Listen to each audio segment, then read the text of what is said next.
مہینہ ہے اور مقدس ایام ہیں، اس میں خاص جو مناسبتیں ہیں، سب سے بڑی اور عالی نسبت اس ماہ مبارکہ کو جو حاصل ہے، یعنی رجب المرجب کو، وہ امام الانبیاء تاجدار کائنات حضور سید عالم صلی اللہ علیہ وآلہ وسلم کا سفر معراج ہے۔ سرکار علیہ الصلوۃ والسلام کو اللہ تعالیٰ جل وعلا شانہ نے یہ عظیم الشان معجزہ عطا فرمایا، یہ اعزاز، یہ شان اور یہ رتبہ عطا فرمایا کہ آپ رات کے ایک مختصر سے حصے میں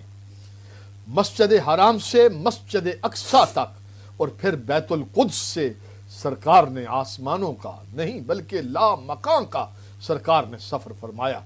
اور عمومی طور پر اور زیادہ اقوال کی نسبت یہ قول پسند کیا جاتا ہے اور اصح کہا جاتا ہے کہ یہ ماہ رجب المرجب کی 27ویں شب تھی۔ اس مہینے کی دوسری نسبت مولا کائنات، شیر خدا، تاجدار حلتا، خیبر شکن، داماد مصطفیٰ، اخی رسول، زوج بطول، حضرت سیدنا علی المرتضیٰ کرم اللہ تعالی وجہ الکریم، آپ کی ولادت باسعادت کی نسبت لیے ہوئے یہ رجب المرجب کا چاند طلوع ہوتا ہے۔ آپ بطن کعبہ، جوف کعبہ میں آپ کی ولادت باسعادت ہوتی ہے۔ چاہیے یہ کہ اہل سنت کو، اہل اسلام کو، کہ اس مہینے میں خاص طور پر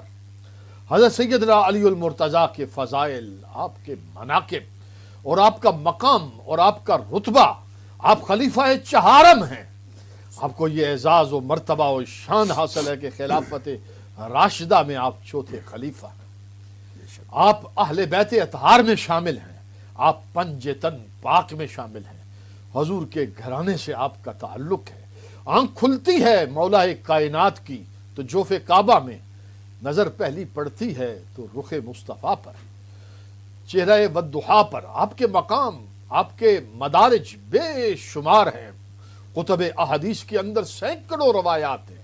کلام مجید کی سینکڑوں آیات ہیں جو حضرت شیر خدا رضی اللہ تعالیٰ عنہ کا مقام و رتبہ